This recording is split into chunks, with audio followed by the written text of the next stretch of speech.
भारतीय जनता पक्षाचे राष्ट्रीय नेतृत्व व प्रदेशाच्या नेतृत्वाने माझ्यावर पुन्हा विश्वास दाखवून लोकसभेची उमेदवारी तिसऱ्यांदा दिलेली आहे। मी त्या सगळ्यांचे अतिशय मनापासून आभारी आहे।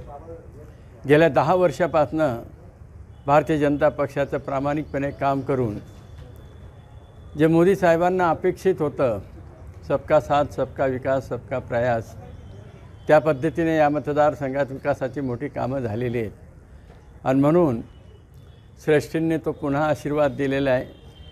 मी त्यांचा आभार मानतो। त्याचप्रमाणे भारतीय जनता पक्षातील सगळे पदाधिकारी आणि कार्यकर्त्यांचा जनतेचा आभारी आहे। कोणत्या मुद्द्यांवर तुमचा विजय निश्चित आहे? 2024ला प्रधानमंत्री मोदींना परत प्रधानमंत्री करायचा संकल्प या देशातील जनतेने घेतलेला आहे। कारण मोदी साहेबांनी गेल्या 10 वर्षात समाजातील सगळ्या घटकांना त्यांच्या विकासासाठी महत्त्वाच्या योजना राबवलेल्या आहेत। आज संपूर्ण जगात भारताचा दबदबा निर्माण झालेला आहे।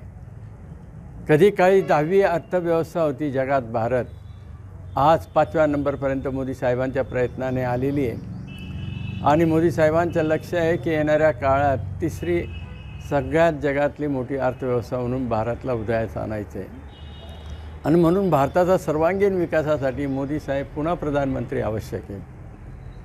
कार्यकर्त्यांनी जनतेने संकल्प केला आहे 2024ला मोदी साहेबांना पुन्हा प्रधानमंत्री करायचा। एबीपी माझा, उघडा डोळे बघा नीट।